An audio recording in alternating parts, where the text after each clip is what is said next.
Meus amigos, muito boa tarde a todos vocês, saudações rubro-negras a todos. Muito obrigado a você, companheiro rubro-negro e anti-rubro-negro que vai participar desse debate. Eu queria a tua opinião, eu queria muito a tua opinião, lembrando a você que eu leio todos os comentários.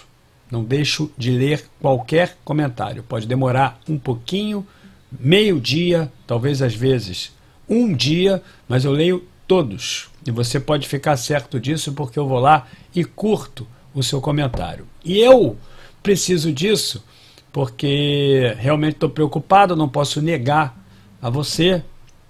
Acho que o Flamengo ingressou num terreno perigoso, apesar de que ontem nós tínhamos desfalques, mas jogamos ao mesmo tempo com 8 titulares. No meu entendimento, a entrevista do Dorival, no meu humilde entendimento, eu quero saber o seu, eu fiz uma live que durou 4 horas e meia, uma live de desabafo, uma live muito importante nessa madrugada, começou mais tarde, inclusive. Muito importante saber a opinião de vocês, e a maioria pensava como eu. Realmente estava bastante preocupada. Não é algo que configure uma definição de que realmente o Flamengo, permanecendo nessa fase, perderá as duas decisões. Mas é algo que realmente precisa ser debatido. Por isso que eu quero a sua opinião. Diria para você para se inscrever no canal e deixar o like nesse vídeo. Eu quero dizer a você que considerei a entrevista do Dorival muito ruim. Acho muito importante que ele admita sobre as dificuldades que está tendo para poder apresentar um time que seja competitivo nas 3 competições. É muito mais importante ser sincero do que se submeter a algumas práticas que, de fato, e analisando principalmente os últimos 4 jogos, não está dando certo. O Flamengo vem de 2 empates e 2 derrotas. É algo que nos põe num terreno muito perigoso se de fato nós não entendermos o que pode estar acontecendo ali. Independente de qualquer coisa, eu vou ler aqui para vocês o que o Dorival falou, eu quero expor a minha opinião, e eu tenho falado isso há algum tempo.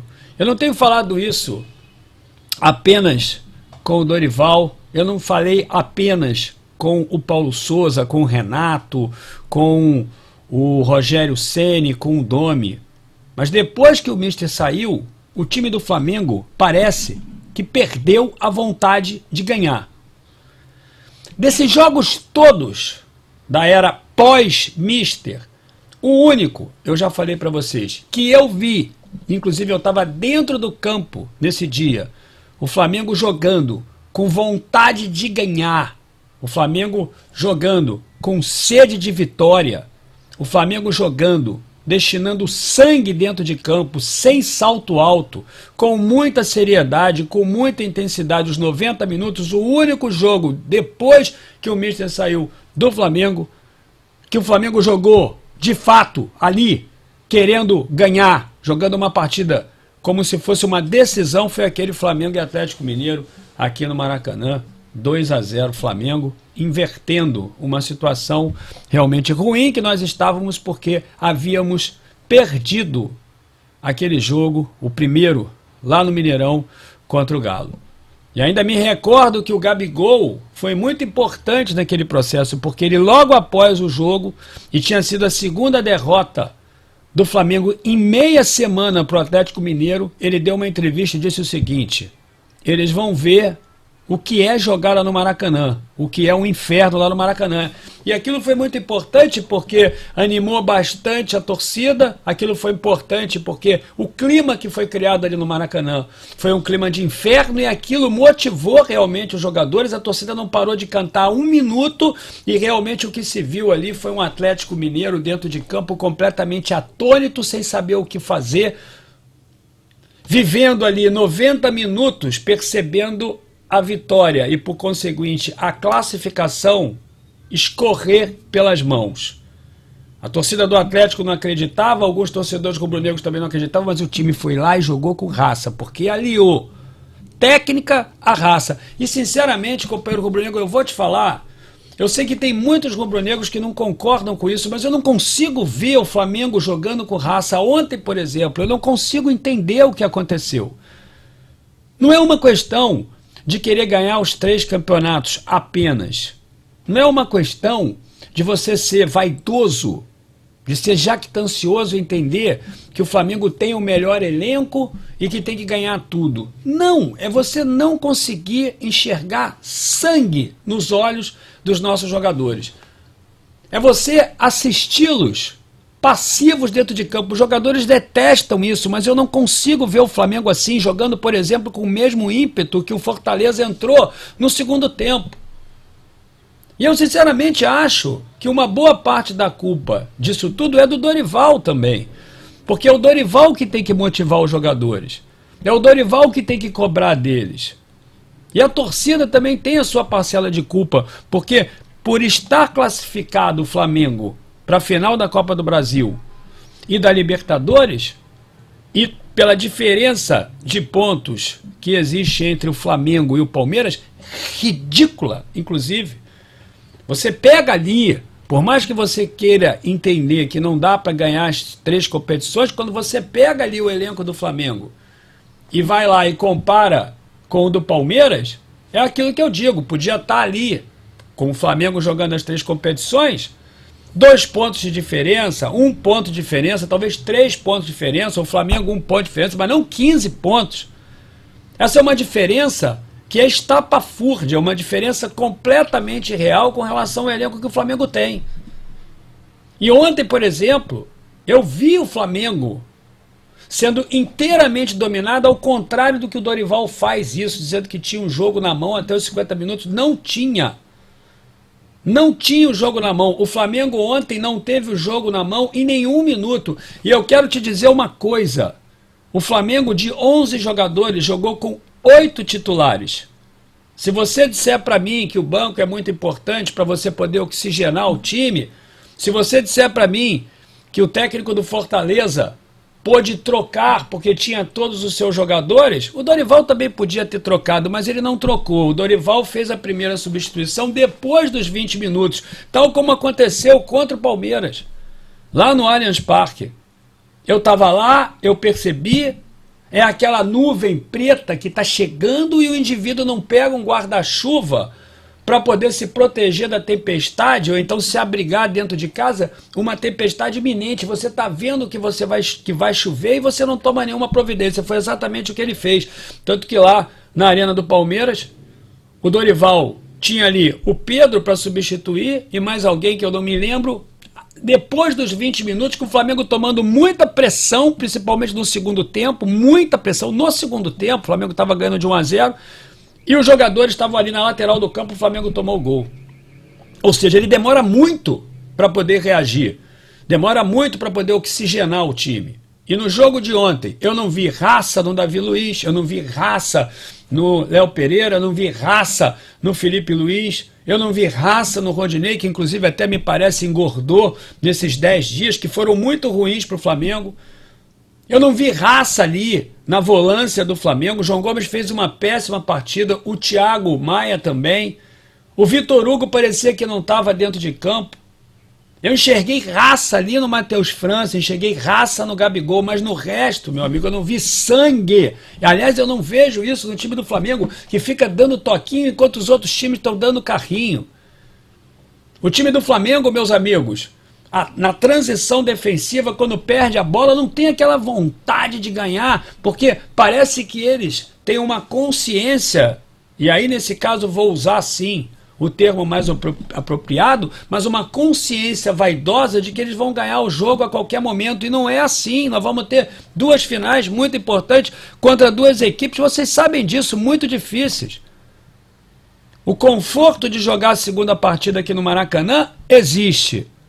O conforto aparente de você enfrentar na Libertadores, depois de ter enfrentado nos últimos anos o River na final e o Palmeiras numa outra, o conforto aparente de você enfrentar uma equipe de menor expressão moral, eu diria, mesmo sendo essa equipe vitoriosa, e grandiosa nos últimos anos, que é o Atlético do Paraná, quando você entende que vai enfrentar o Atlético do Paraná, o torcedor também se acomoda porque acha que é fácil, e isso também está acontecendo com os jogadores, não estão levando a sério.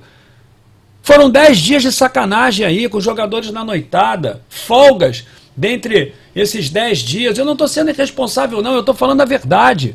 Todo mundo sabe o que está acontecendo, o jogador do Flamengo não é focado na vitória. E eu estou falando isso no dia 29 de setembro, quando no dia 12 de setembro, meus amigos, nós vamos ter o primeiro jogo da final da Copa do Brasil. E aí eu quero lembrar aquela música do Zeca Pagodinho, que dizia o seguinte: quem não escuta cuidado, escuta coitado. Tá aqui a entrevista do Dorival. Sinceramente, meu amigo, eu não concordo. Dorival, após derrota, faz promessa para a torcida do Flamengo. Ele fala aqui: a fase do Flamengo, um preâmbulo. Aí ele diz aqui, abre aspas para o Dorival: até os 50 minutos do segundo tempo estávamos nos 3 campeonatos. Não é motivo para se colocar dessa maneira. Estamos vivos em todas as competições. O Dorival só pode estar de sacanagem, que ele acha que ele vai reduzir os 15 pontos de diferença do Palmeiras. Que vivo! O Flamengo morreu no Campeonato Brasileiro. E se não mudar a postura, se não jogar concentrado, e se esses jogadores não se concentrarem ali, nas 2 finais, não abrirem mão das suas vontades pessoais, não deixarem de ir para as noitadas, se não se concentrarem, vão perder as outras também. É sério! Quem não escuta cuidado, escuta coitado. É ridículo afirmar que o Flamengo ainda está nas 3 competições. Não é motivo para se colocar, estamos vivos nas competições, e a equipe vinha se superando com a ausência de alguns atletas, mas vinha criando caminhos e mandando na partida como um posse de bola interessante e estéreo. O time do Flamengo não conseguia passar da segunda linha do time do Fortaleza ontem. É mentira isso. Inclusive com uma transição defensiva lenta, o nosso time durante toda a partida recebeu contra-ataques muito perigosos. Se isso, por exemplo, é contra o Corinthians, é letal. Se isso, por exemplo, é contra o Atlético do Paraná, é letal também. Não é um depreciativo contra o Fortaleza, mas é uma questão de você analisar os times e como eles vão se preparar para essa decisão. Isso vai ser letal. Controle de bola, tentavam trocar, de repente perdiam a bola, contra-ataque. Aquele segundo gol do Flamengo, do Fortaleza, foi uma vergonha. O Galhardo fez o que quis ali dentro da área, o Galhardo. E depois tem que aguentar a sacanagem, não foi sacanear lá no Morumbi, quando o Flamengo foi campeão, agora tem que aguentar a sacanagem. Estavam lá os jogadores do Fortaleza, todos eles fazendo ali a pose do Gabigol. Você gosta disso? Eu não gosto disso, juro pra você. Eu não estou representando um papel de indignação, não. Eu estou realmente indignado, não é possível. Aí tá aqui, ó. Mas vinha criando caminhos e mandando a partida com posse de bola interessante. Mentira! Não há motivos para falarmos que o torcedor está apreensivo, que não está. Aí tá aqui, tomamos uma virada por jogadas pontuais. Não foi um desleixo coletivo? Óbvio que foi. Óbvio. Eu só posso apontar ontem 2 jogadores que estiveram bem na partida. O Gabigol e o Matheus França, que saiu morto. Esse sim queria jogo, correndo de um lado para o outro, tentando marcar muito rapidamente quando o Flamengo perdia a bola. Esse sim mostrou vontade, o Matheus França. O resto não, lentos, posicionados a alguns metros de um provável receptor da bola. Era assim que acontecia. Foi assim que o Flamengo perdeu o jogo. Até o Santos perdeu a concentração. Você aí que não quer admitir o óbvio tem que saber. Até ele perdeu a concentração, porque ele estava muito bem nesses últimos 2 jogos, falhou de maneira capital. Porque aquele terceiro gol foi falha do Santos, sim. Queira você ficar falando aí que foi uma bomba de fora da área. Não, foi uma bomba de fora da área que ele largou para frente. Se isso é com o Neneca, com o Diego Alves, agora com ele, não, tem que criticar também. Tem que mudar. Hoje é dia 29 de setembro. Quem não escuta, companheiro, cuidado, vai escutar coitado de novo, como nós escutamos coitados no ano passado. Não ficaríamos devendo ao nosso torcedor. Essa equipe com certeza vai entregar coisas muito boas. Espera aí. O Dorival tinha que ser o primeiro a admitir que a situação está ruim, o torcedor precisa cobrar. Então eu vou te contar uma verdade sobre esse time do Dorival. Esse time não tem raça. Esse time não entra concentrado dentro de campo. Não tem desculpa. Não é uma questão de querer ganhar tudo, mas não tem desculpa. Você nota a expressão do jogador adversário e você nota aquela expressão conformista do jogador do Flamengo. Meu amigo rubro-negro, hoje mais tarde, hoje, quinta-feira, não tem live à noite, mas eu vou fazer uma live 5h30 aqui no canal, 5h30 da tarde. Às quintas é assim. Então eu queria te esperar para essa live, queria pedir a você aí para baixar o OneFootball, que está na descrição desse vídeo, para se inscrever, para deixar o seu like, mas principalmente para deixar a sua opinião aí nesse vídeo. Tá faltando raça esse time, olha para mim, companheiro. Quem não escuta, cuidado, vai escutar, coitado. Saudações rubro-negras, até mais tarde, 5h30 da tarde. Grande abraço, saudações rubro-negras.